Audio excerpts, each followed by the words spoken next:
আসসালামু আলাইকুম। আমি ফাতেমা আক্তার, বিজ্ঞান বিভাগ ৯ নম্বর সেক্টর, বালিকা শাখা। কেমন আছো শিক্ষার্থী বন্ধুরা? আশা করি সবাই খুব ভালো আছো, বাড়িতে আছো, সুস্থ আছো, নিরাপদে আছো এবং খুব বেশি বেশি করে পড়াশোনা করছো, কারণ সামনে আমাদের জেএসসি পরীক্ষা।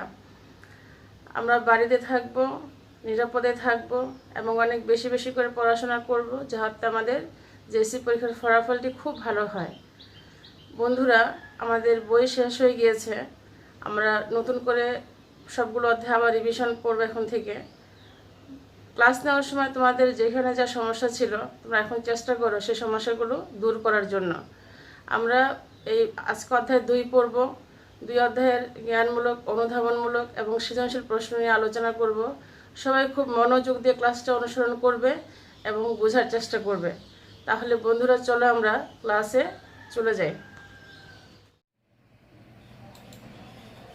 বন্ধুরা, আমরা অধ্যায় 2 আজকে শুরু করি। অধ্যায় 2 এর শিরোনাম হলো জীবের বৃদ্ধি ও বংশগতি, পাঠ 1 থেকে 9। শিখনফল। আমরা এই অধ্যায়টার পর আমরা কি কি সম্পর্কে জানতে পারবো?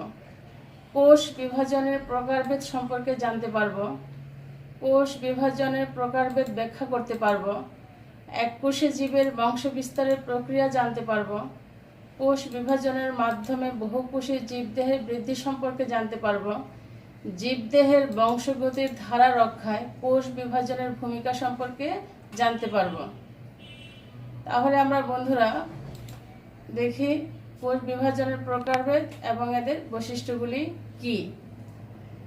বন্ধুরা, তোমরা জানো পৃথিবীতে প্রত্যেকটা জীবের দেহ বহুকোষী না, কোনো কোনো জীব এককোষী, সুতরাং সব জীবের বিভাজন এক রকমের হয় না। তাহলে জীবদেহে বিভাজন 3 ধরনের হয়: অ্যামাইটোসিস, মাইটোসিস, মিওসিস। আমরা প্রথমে পড়ব অ্যামাইটোসিস সম্পর্কে। অ্যামাইটোসিস প্রক্রিয়ায় ব্যাকটেরিয়া, ইস্ট, ছত্রাক ইত্যাদি এককোষী জীবগুলো বংশবিস্তার করে। আমরা একটি ছবির মাধ্যমে দেখে নেই কিভাবে এককোষী জীবগুলো বংশবিস্তার করে এবং এই বিভাজনের নাম অ্যামাইটোসিস কেন হলো। অ্যামাইটোসিস কথাটার অর্থ হচ্ছে প্রত্যক্ষ বা সরাসরি বিভাজন। বন্ধুরা, যে কোষটি বিভাজিত হয় একে বলা হয় মাতৃকোষ। আমরা একটা কোষ দেখি, ধর এটা একটা ব্যাকটেরিয়ার কোষ। একটা কোষের 2টি অংশ থাকে, মাঝের যেটা গাঢ় অংশ চিহ্নিত এটা হচ্ছে নিউক্লিয়াস, এবং হলুদ যে চিহ্নিত বাকি যে নিউক্লিয়াসের বাইরের অংশটা এটা হচ্ছে সাইটোপ্লাজম। এই বিভাজনে সাইটোপ্লাজম এবং নিউক্লিয়াস একই সাথে বিভাজিত হয় বলে এই বিভাজনের নাম দেওয়া হয়েছে অ্যামাইটোসিস বিভাজন। আমরা দেখি পরের চিত্রে, দেখো যখন কোষ বিভাজন শুরু হয়, নিউক্লিয়াসে দেখো যে আকারটা ধারণ করে এই আকারটাকে বলা হয় ডাম্বেলের আকার। এবং যখন এই ডাম্বেলের আকার ধারণ করে, দেখো সাইটোপ্লাজমের 2 পাশেও একটা খাঁজের সৃষ্টি হয়। তোমরা দেখো নিউক্লিয়াসটি ডাম্বেলের আকার ধারণ করার সঙ্গে সঙ্গে সাইটোপ্লাজমের 2 পাশেও একটি খাঁজের আকার ধারণ করেছে আমরা দেখতে পেলাম, এবং এই খাঁজ গভীরতর হয়ে দেখো একটা কোষ থেকে 2টি অপত্য কোষ অর্থাৎ নতুন কোষের সৃষ্টি হয়েছে। এই বিভাজনে সাইটোপ্লাজম এবং নিউক্লিয়াস একই সঙ্গে বিভাজিত হয় বলে এই বিভাজনকে বলা হয় অ্যামাইটোসিস বিভাজন বা প্রত্যক্ষ বিভাজন বা সরাসরি বিভাজন। বন্ধুরা, এবার আমরা দেখব বহুকোষী জীবের বিভাজন প্রক্রিয়া। বহুকোষী জীবের বিভাজন 2টি পর্যায়ে ঘটে: দৈহিক বৃদ্ধির জন্য মাইটোসিস এবং বংশগতি রক্ষার জন্য মিওসিস। আমরা এখন মাইটোসিস কোষ বিভাজনের বৈশিষ্ট্যগুলি আমরা দেখি। আগে আমরা দেখি যে মাইটোসিস বিভাজনটা কি আসলে। এই প্রক্রিয়ায় মাতৃকোষের নিউক্লিয়াস একবার বিভাজিত হয়ে সম আকৃতির, সম গুণ সম্পন্ন এবং সমসংখ্যক ক্রোমোজোম বিশিষ্ট 2টি অপত্য কোষ সৃষ্টি করে। এজন্য এই বিভাজনকে সমীকরণিক বিভাজনও বলা হয়। আমরা চিত্রের মাধ্যমে দেখি কিভাবে এই বিভাজনটি সম্পন্ন হয়।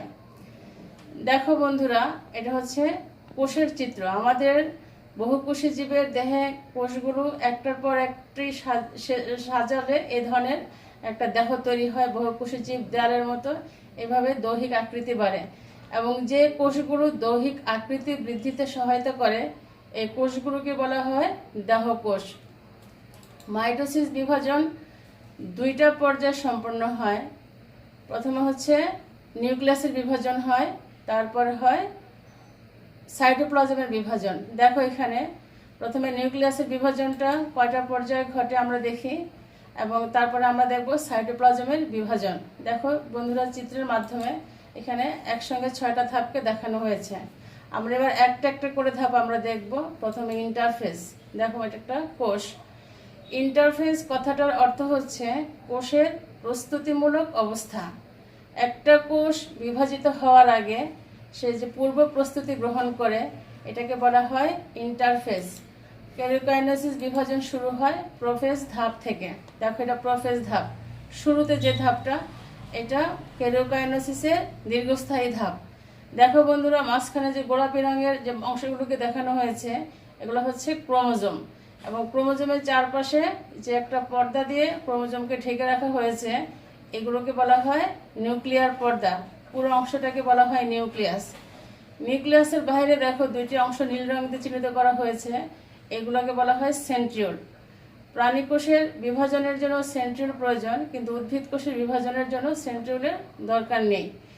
এই দুইটা সেন্ট্রিওল কোষের দুই দিকে বা একই দিকে অবস্থান করতে পারে, কিন্তু প্রত্যেকটা কোষে সেন্ট্রিওল থাকবে দুইটি। তাহলে প্রোফেজ ধাপে কি হয় দেখো, এই যে গোলাপি রঙের যে আঁকা বাঁকা সুতার মতো অংশগুলো, এগুলো যখন কোষের মধ্যে থাকে, কোষের মধ্যে 90% হচ্ছে পানি, তখন এগুলোকে দেখা যায় না। কিন্তু কোষ বিভাজনের পূর্বে পানি যখন বিয়োজন হয় নিউক্লিয়াস আকারে স্পষ্ট এবং বড় হয়, এবং এক পর্যায়ে এই ক্রোমোজোমগুলো ভেঙে ছোট ছোট টুকরোয় পরিণত হয়। আমরা পরে চিত্রে দেখি পরিণত হয় এবং শেষ হয় প্রোফেজ ধাপ। শুরু হয় প্রোমেটাফেজ। দেখো বন্ধুরা, এখানে নিউক্লিয়ার পর্দাটা দেখো বিলুপ্ত হতে শুরু করে এবং কোষের যে দুটা সেন্ট্রিওল আমরা প্রোফেজ ধাপে দেখলাম, এই দুটা সেন্ট্রিওল একটা চলে যায় উত্তর মেরুর দিকে, একটা চলে আসে দক্ষিণ মেরুর দিকে। একটা কোষকে তুলনা করা হয় পৃথিবীর সঙ্গে। পৃথিবীর যেমন উত্তর মেরু দক্ষিণ মেরু, একটা কোষেরও সেন্ট্রিওল দুটির একটা চলে যায় উত্তর মেরুতে, একটা চলে আসে দক্ষিণ মেরুতে। দেখো তোমরা, এবং এই ক্রোমোজোমগুলো টুকরা টুকরা হওয়ার পরে যে বিন্দুর মধ্যে আটকে থাকে সে বিন্দুটাকে বলা হয় সেন্ট্রোমিয়ার। দেখো মাঝখানে যে ফোঁটার মতো যে অংশটা, এটা হচ্ছে সেন্ট্রোমিয়ার। এখানে আর কি হয় দেখো, উত্তর এবং দক্ষিণ মেরু থেকে এক রকমের তন্তু আসতে শুরু করে, এগুলোকে বলা হয় স্পিন্ডল তন্তু। এবং এই তন্তুগুলো সব একসাথে মিলে কি তৈরি করে বন্ধুরা, একটি যন্ত্র তৈরি করে। সেই যন্ত্রের নাম হচ্ছে স্পিন্ডল যন্ত্র। এবং নিউক্লিয়ার পর্দাটা সম্পূর্ণ বিলুপ্ত হয়ে যাওয়ার মাধ্যমে শেষ হয়ে যায় প্রোমেটাফেজ ধাপ। এরপরে শুরু হয় মেটাফেজ। দেখো মেটাফেজ ধাপে কি হয় দেখো, সবগুলো ক্রোমোজোম বিষুবীয় অঞ্চলে আসার চেষ্টা করে, বিষুবীয় তলে আসে, এবং এর সময় এদেরকে সবচেয়ে মোটা এবং খাটো দেখায়, এবং এর মাধ্যমে শেষ হয় মেটাফেজ ধাপ। শুরু হলো পরবর্তী ধাপ অ্যানাফেজ। দেখো অ্যানাফেজ চিত্রটা খুব সুন্দর একটা চিত্র। এখানে কি হয় দেখো, অপত্য ক্রোমোজোমগুলো যে সেন্ট্রিওল নামক যে বিন্দুর মধ্যে আটকে ছিল সেই বিন্দুটা দুই ভাগে ভাগ হয়ে যায়, এবং ক্রোমোজোমের দুই ভাগে ভাগ হয়ে একটা অংশ চলে আসতে শুরু করে উত্তর মেরুর দিকে, এবং আরেকটি অংশ চলে আসতে শুরু করে দক্ষিণ মেরুর দিকে। এ সময় এদেরকে ইংরেজি ভি, এল, জে এই ধরনের বিভিন্ন আকৃতির দেখা যায়। এবং সবগুলো যখন দুই ভাগে ভাগ হয়ে উত্তর এবং দক্ষিণ মেরুর দিকে চলে আসলো, তখনই শেষ হয় অ্যানাফেজ ধাপ। এবং তখন প্রত্যেকটি ক্রোমোজোমকে বলা হয় অপত্য ক্রোমোজোম। এবং এরপরে শেষ হয় সর্বশেষ ধাপ, শুরু হয় সর্বশেষ ধাপ টেলোফেজ। দেখো বন্ধুরা, অ্যানাফেজ ধাপে যে ক্রোমোজোমগুলো উত্তর এবং দক্ষিণ মেরুর দিকে চলে আসার পর এদেরকে আবার সেই নিউক্লিয়ার পর্দাটা এদেরকে ঘিরে ফেললো। তোমাদের নিশ্চয় মনে আছে এই নিউক্লিয়ার পর্দাটা কোথায় বিলুপ্ত হয়ে গিয়েছিল? নিউক্লিয়ার পর্দাটা বিলুপ্ত হয়ে গিয়েছিল প্রোমেটাফেজ ধাপে। আবার যখন ক্রোমোজোমগুলো দুই ভাগে ভাগ হয়ে সমান সংখ্যক ক্রোমোজোম তৈরি হয়ে গেল, তখন এদেরকে ঘিরে ফেলতে আবার চলে আসলো নিউক্লিয়ার পর্দা। এবং নিউক্লিয়ার পর্দাটা ঘিরে ফেলার পর সাইটোপ্লাজমের দুই পাশ থেকে একটা খাঁজের সৃষ্টি হয়। দেখো গভীর খাঁজ, এই খাঁজ আরো গভীরতর হয়ে দুইটি কোষের সৃষ্টি করে। এভাবে একটি মাতৃকোষ থেকে তৈরি হয় দুইটি অপত্য কোষ এবং এভাবে শেষ হয় মাইটোসিস, বিভাজন। বন্ধুরা, আমরা এবার এক নজরে মাইটোসিস বিভাজনের সবগুলো ধাপকে আমরা একসঙ্গে দেখি। চলো, প্রথমে দেখছি আমরা প্রোফেজ ধাপ। প্রোফেজ ধাপে কি দেখো, সেন্ট্রিওল কোষের দুই পাশে অবস্থান করছে এবং নিউক্লিয়ার পর্দা দিয়ে ঘেরা হচ্ছে ক্রোমোজোমগুলো। পরের ধাপে দেখো প্রোমেটাফেজ ধাপ, নিউক্লিয়ার পর্দাটা বিলুপ্ত হয়ে যাচ্ছে এবং কোষের উত্তর এবং দক্ষিণ মেরু থেকে এক রকমের তন্তুর আবির্ভাব দেখা যাচ্ছে, এগুলোকে বলা হয় স্পিন্ডল তন্তু। মেটাফেজ ধাপে দেখো সবগুলো ক্রোমোজোম বিষুবীয় তলে এসে অবস্থান করে, এই সময় এদেরকে সবচেয়ে মোটা এবং খাটো দেখায়। অ্যানাফেজ ধাপে দেখো সেন্ট্রোমিয়ারটা দুভাগে ভাগ হয়ে গেল এবং অর্ধেক ক্রোমোজোম চলে গেল উত্তর মেরুতে, অর্ধেক ক্রোমোজোম দক্ষিণ মেরুতে। এই সময় এই ক্রোমোজোমগুলোকে বলা হয় অপত্য ক্রোমোজোম। তারপর দেখো টেলোফেজ ধাপে নিউক্লিয়ার পর্দাটা আবার ফিরে আসে এবং ক্রোমোজোমগুলোকে ঘিরে ফেলে। শেষ হয়ে গেল টেলোফেজ ধাপ, অর্থাৎ কেরুকাইনেসিসের বিভাজন। শুরু হয়ে গেল পরের অংশ সাইটোকাইনেসিস, অর্থাৎ সাইটোপ্লাজমের বিভাজন। সাইটোকাইনেসিস হচ্ছে সাইটোপ্লাজমের বিভাজন। টেলোফেজের শেষ ধাপে সাইটোপ্লাজমের দুপাশে দেখো গভীর খাঁজের সৃষ্টি হয় এবং এই খাঁজ গভীরতর হয়ে দুইটি কোষের সৃষ্টি করে। তাহলে একটি মাতৃকোষ থেকে দুইটি অপত্য কোষ সৃষ্টির মাধ্যমে শেষ হয়ে গেল মাইটোসিস কোষ বিভাজন। বন্ধুরা, এবার আমরা পড়ব মিওসিস কোষ বিভাজন এবং এর বৈশিষ্ট্য। মিওসিস কোষ বিভাজন জীবের বংশগতি রক্ষার একটি কোষ বিভাজন। আমরা একটু সংজ্ঞার মাধ্যমে দেখি আসলে এই মিওসিস কোষ বিভাজনটি কি। এই প্রক্রিয়ায় মাতৃকোষের নিউক্লিয়াসটি পরপর দুইবার বিভাজিত হলেও ক্রোমোজোমের বিভাজন ঘটে মাত্র একবার, ফলে অপত্য কোষে ক্রোমোজোমের সংখ্যা অর্ধেক হয়ে যায়। এজন্য এই ধরনের বিভাজনকে হ্রাসমূলক বিভাজন বলে। আমরা একটা চিত্রের মাধ্যমে একটু বোঝার চেষ্টা করি। দেখো মিওসিস বিভাজন। মিওসিস বিভাজনও দুইটা পর্যায়ে ঘটে, মিওসিস 1 এবং মিওসিস 2। দেখো মিওসিস 1 এবং মিওসিস 2। প্রথমে যে কোষটি বিভাজিত হয় দেখো সেই কোষটি হচ্ছে মাতৃকোষ। মাতৃকোষের আগে যে কোষের যে অবস্থাটা থাকে এটাকে বলা হয় ইন্টারফেজ ধাপ, ইন্টারফেজ দশা, অর্থাৎ কোষের প্রস্তুতিমূলক অবস্থা। একটি কোষ বিভাজনের আগে সে কিছু প্রস্তুতি গ্রহণ করে, এই অবস্থাটাকে বলা হয় ইন্টারফেজ। তাহলে মিওসিস বিভাজনের আগে কোষের প্রস্তুতিমূলক অবস্থাটাই হচ্ছে ইন্টারফেজ। শুরু হয়ে গেল বিভাজন। দেখো মাতৃকোষ প্রথমে শুরু হবে মিওসিস 1 বিভাজন। এই বিভাজনে কি হয়, এই বিভাজনের সময় শ্রেষ্ঠ দুটি অপত্য কোষের ক্রোমোজোম সংখ্যা মাতৃকোষের অর্ধেক হয়ে যায়। দেখো এখান থেকে যে দুইটা কোষ সৃষ্টি হলো মিওসিস 1 এর মাধ্যমে, সেখানে ক্রোমোজোমের সংখ্যা মাতৃকোষের অর্ধেক। এই কমে যাওয়ার কারণেই এই বিভাজনকে বলা হয় মিওসিস বিভাজন। দেখো মিওসিস 2 ধাপে কি হয়, প্রত্যেকটা অপত্য ক্রোমোজোম থেকে আবার দুইটি করে অপত্য কোষের সৃষ্টি হয়। দুটি করে অপত্য কোষের সৃষ্টি, অর্থাৎ একটি মাতৃকোষ থেকে সৃষ্টি হয়ে গেল 4টি অপত্য কোষের এবং প্রত্যেকটা অপত্য কোষের ক্রোমোজোমের সংখ্যা মাতৃকোষের অর্ধেক। এই কমে যাওয়ার কারণে এই বিভাজনকে বলা হয় হ্রাসমূলক বিভাজন। এখন বন্ধুরা আমরা দেখি এই ক্রোমোজোমের সংখ্যা কেন কমে যায়। ক্রোমোজোমের সংখ্যা কমে যাওয়ার কারণ হচ্ছে প্রজাতির ধ্রুবতা বজায় রাখা। দেখো এখানে প্রজাতির একটা জীব যখন তার জীবন শুরু করে তখন তাকে বলা হয় ডিপ্লয়েড বা জাইগোট বা ভ্রূণ। কিভাবে একটা ভ্রূণ তৈরি হয় দেখো এখানে 2 রকমের কোষ দেখানো হয়েছে। ধরি আমাদের এখানে নীল রঙের যে কোষ সেটা হচ্ছে পুংজনন কোষ এবং লাল রঙের যে কোষ সেটা হচ্ছে স্ত্রী জনন কোষ। এটা যদি মানুষের কোষ হয় সেক্ষেত্রে এই অপত্য কোষের ক্রোমোজোম সংখ্যা কয়টি বলতে পারবে তোমরা? একটা মানুষের দেহকোষে ক্রোমোজোম থাকে 23 জোড়া। তাহলে হ্রাসমূলক বিভাজনে এই 23 জোড়া ক্রোমোজোম অর্ধেক হয়ে প্রত্যেকটা কোষে ক্রোমোজোম থাকে 23টি করে, অর্থাৎ পুংজনন কোষে 23টি এবং স্ত্রী জনন কোষে 23টি।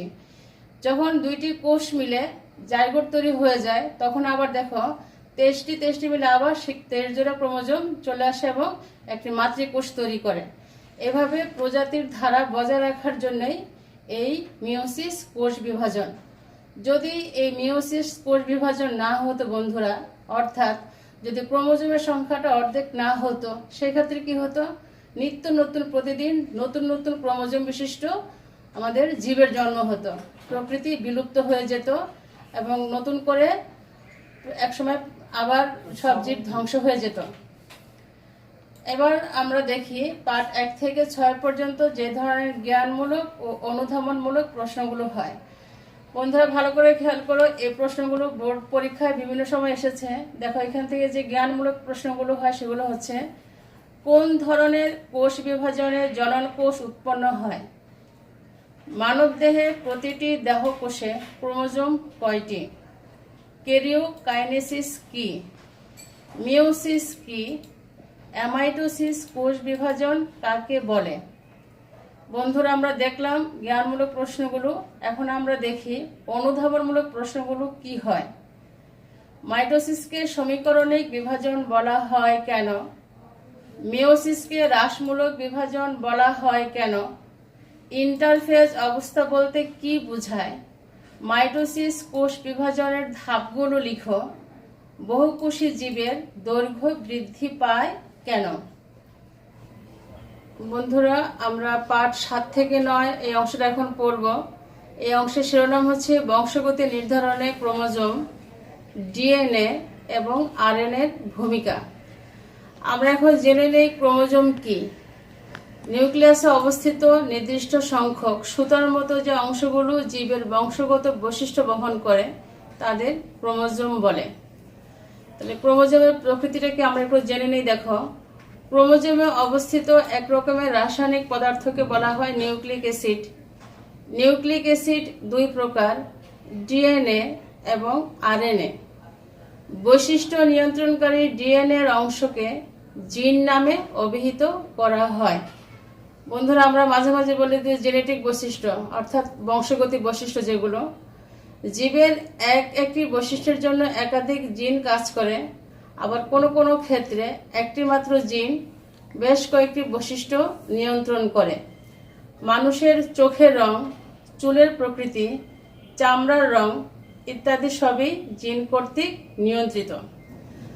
এখন আমরা দেখি কিভাবে জিনগুলো সাজানো থাকে। দেখো তোমরা বন্ধুরা, একটি কোষের মধ্যে রাসায়নিক পদার্থ হচ্ছে নিউক্লিক অ্যাসিড, এবং সেই নিউক্লিক অ্যাসিডের মধ্যে দেখো কিভাবে ডিএনএ এবং আরএনএ গুলো সাজানো থাকে। তবে যেসব জীবে ডিএনএ থাকে সেসব জীবে আরএনএ থাকে না, আর যেসব জীবে ডিএনএ থাকে সেসব জীবে আরএনএ থাকে না। কিন্তু যেসব জীবে ডিএনএ থাকে না সেসব জীবে আরএনএ জিন হিসাবে কাজ করে। তাহলে আমরা জানলাম যে একটি জিন অনেক সময় অনেকগুলি বৈশিষ্ট্য নিয়ন্ত্রণ করে, আবার অনেক সময় একটি বৈশিষ্ট্যের জন্য একটি জিনই কাজ করে থাকে। আমরা আরেকটি চিত্রের মাধ্যমে দেখো কিভাবে জিনগুলো সাজানো থাকে, অর্থাৎ ডিএনএ আরএনএ গুলো কিভাবে সাজানো থাকে দেখি। দেখো প্রথমে একটা কোষ, সেল, কোষের মধ্যে ক্রোমোজোম একটা অংশ, সেই ক্রোমোজোমের মধ্যে নিউক্লিক অ্যাসিড 2 রকমের, ডিএনএ এবং আরএনএ। মানুষের মতো অন্যান্য প্রাণী ও উদ্ভিদের বৈশিষ্ট্যগুলিও তাদের ক্রোমোজোমে অবস্থিত জিন দ্বারা নিয়ন্ত্রিত হয়। ক্রোমোজোম জিনকে এক বংশ থেকে পরবর্তী বংশে বহন করার জন্য বাহক হিসাবে কাজ করে এবং বংশগতির ধারা অক্ষুণ্ণ রাখে। মিওসিস কোষ বিভাজনের দ্বারা বংশগতির এই ধারা অব্যাহত থাকে, এজন্য ক্রোমোজোমকে বংশগতির ভৌত ভিত্তি বলা হয়। এখন দেখি আমরা এই 7 থেকে 9 এর মধ্যে যে ধরনের জ্ঞানমূলক এবং অনুধাবনমূলক প্রশ্নগুলো হয়। দেখো বন্ধুরা, জ্ঞানমূলক প্রশ্নগুলো কি হয় দেখো। ক্রোমোজোম কাকে বলে? বংশগতি কাকে বলে? গ্রেগর জোহান মেন্ডেলের সময়কাল কত? মানুষের চোখের রং নিয়ন্ত্রণ করে কোনটি? জিন কি? এবার দেখি আমরা অনুধাবনমূলক প্রশ্নগুলো কি আসে পাঠ থেকে। ক্রোমোজোমকে বংশগতির বাহক বলা হয় কেন?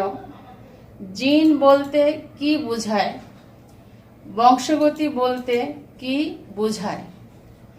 বন্ধুরা একটু খেয়াল করে দেখো, জ্ঞানমূলকের যে 5 নম্বর প্রশ্নটা জিন কি, এবং অনুধাবনমূলকে 2 নম্বর প্রশ্নটা জিন বলতে কি বোঝায়। দেখো দুইটা একই ধরনের প্রশ্ন মনে হচ্ছে, আসলে জিন কি এটা শুধু তোমরা এক লাইনে উত্তর দিবে।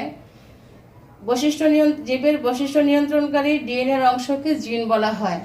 আর যখন তোমাদের প্রশ্ন আসবে জিন বলতে কি বোঝায়, সেক্ষেত্রে জিন প্রকারভেদ, জিন দ্বারা কি নিয়ন্ত্রিত হয়, মানুষের চোখের রং, চুলের রং ইত্যাদি জিন কর্তৃক নিয়ন্ত্রিত হয়। এবং শুধুমাত্র যে জীব প্রাণীর বৈশিষ্ট্যগুলো নিয়ন্ত্রিত হয় তা না, উদ্ভিদ এবং অন্যান্য প্রাণী, মানুষের মতো অন্যান্য প্রাণীদেরও বৈশিষ্ট্যগুলো জিন কর্তৃক নিয়ন্ত্রিত হয়। এজন্য ক্রোমোজোমকে বংশগতির ভৌত ভিত্তি বলা হয়, যেহেতু জিনগুলো ক্রোমোজোম দ্বারাই এক বংশ থেকে আরেক বংশে স্থানান্তরিত হয়।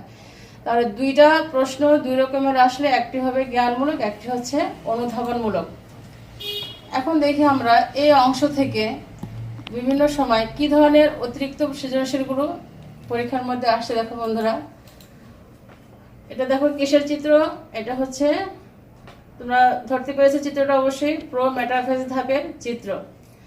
দেখো এই চিত্র দিয়ে কি ধরনের প্রশ্নগুলো আসে।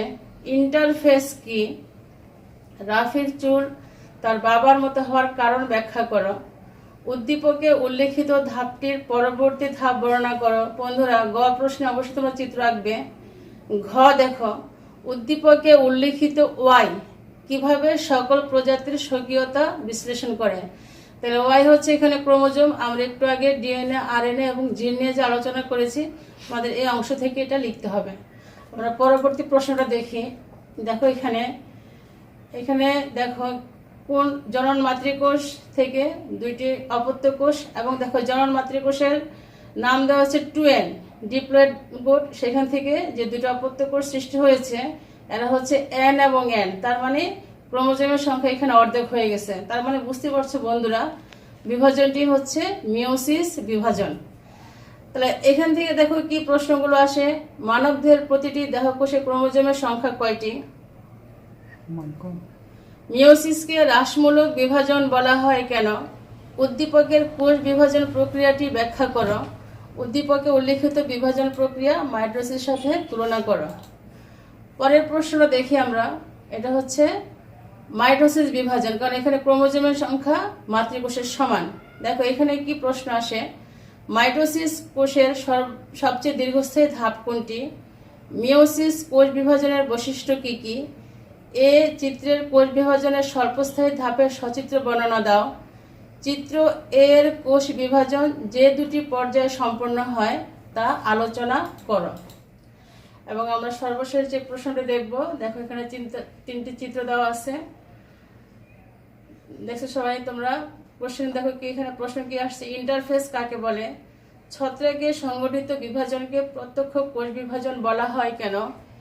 এ চিহ্নিত অংশটি কি ব্যাখ্যা করো। নির্দিষ্ট প্রজাতির ক্রোমোজোম সংখ্যা ধ্রুবতা বজায় রাখতে বি ও সি চিহ্নিত অংশে সংগঠিত বিভাজনের মধ্যে কোনটি অধিক গুরুত্ব বহন করে? তুলনামূলক বিশ্লেষণ সহ মতামত দাও। সবাই এবার ঝটপট খাতা কলম নিয়ে রেডি হও। কে কতটুকু মনোযোগ ছিল আমরা একটু মূল্যায়ন করি। সবাই প্রশ্ন লিখবে এবং উত্তর লেখার জন্য জায়গা ফাঁকা রাখবেন। 1 নম্বর প্রশ্ন লিখো, কোন ধরনের বিভাজনে জনন কোষ উৎপন্ন হয়? সাইটোকাইনেসিস কাকে বলে? প্রজাতির ধারা বজায় থাকে কোন বিভাজনের মাধ্যমে? কোন বিভাজনকে কেন্দ্রিকার বিভাজন বলা হয়? ডিএনএ ও আরএনএর পূর্ণ রূপ কি? আশা করি সবাই সঠিক উত্তরটি লিখেছ। তার মানে সবাই তোমরা মনোযোগী ছিলে। সবাইকে অনেক ধন্যবাদ। এবার সবাই ডায়েরি হাতে নাও, আমরা আজকের পড়াটা খুব দ্রুত লিখে ফেলি। তোমাদের আজকের পড়ার এটা হলো SW নম্বর 26, 26 নম্বর জ্ঞানমূলক প্রশ্ন লিখবে সবাই। দেখো প্রথম প্রশ্ন, প্রতিটি জীবদেহ কি দ্বারা গঠিত? ইস্টে কোন ধরনের বিভাজন হয়? অ্যামাইটোসিস বিভাজনে নিউক্লিয়াস কিরূপ আকার ধারণ করে? মাইটোসিস বিভাজনে দীর্ঘতম ধাপ কোনটি? মাইটোসিস বিভাজন কয়টি ধাপে সম্পন্ন হয়? মাইটোসিসের কোন ধাপে অপত্য ক্রোমোজোম সৃষ্টি হয়? মিওসিস কোষ বিভাজনের সময় মাতৃকোষ পরপর কয়বার বিভাজিত হয়? জিন তত্ত্বের জনক বলা হয় কাকে? 9 নম্বর প্রশ্ন দেখো, মানুষের প্রতিটি দেহকোষে কয়টি ক্রোমোজোম রয়েছে? স্নায়ুকোষ বিভাজিত হয় না কেন? ক্রোমাটিড কাকে বলে? প্রজাতির ধারা বজায় থাকে কোন বিভাজনের মাধ্যমে? টিএমভির পূর্ণ রূপ কি? কোন বিভাজনকে সরাসরি বিভাজন বলা হয়? যেসব জীবের ডিএনএ থাকে না তাদের ক্ষেত্রে কোনটি জিন হিসাবে কাজ করে? আশা করি সবাই কোশ্চেনগুলো বুঝতে পেরেছ। সবাই SW করে জমা দিবে এবং নম্বর হবে 26। তোমাদের আরেকটা পড়া দেওয়া থাকবে। দেখো, তোমরা 2018 এবং 2019 সালের অধ্যায় 2 এর সকল বোর্ডের জ্ঞানমূলক প্রশ্নের উত্তর লিখে বিষয় শিক্ষকের কাছে জমা দিবে। তাহলে সবাই আজকের পড়া মনোযোগ দিয়ে শুনেছ, আশা করি বুঝতে পেরেছ। বন্ধুরা, আমরা ক্লাসটি দেখলাম, আমাদের পুরো অধ্যায়টা নিয়ে আমি আলোচনা করার চেষ্টা করেছি। আশা করি সবাই খুব মনোযোগ দিয়ে ক্লাসটি অনুসরণ করেছ। তোমাদের যেটা CW দেওয়া হলো করে জমা দিবে এবং অবশ্যই হাতে লেখার প্রতি যত্নশীল হবে, কারণ হাতে লেখা ভালো না হলে পরীক্ষা ভালো নম্বর পাওয়া যাবে না। এই পর্যন্তই। তোমাদের সঙ্গে পরবর্তী সময় আবার কোনো একটা ক্লাসে দেখা হবে। আল্লাহ হাফেজ।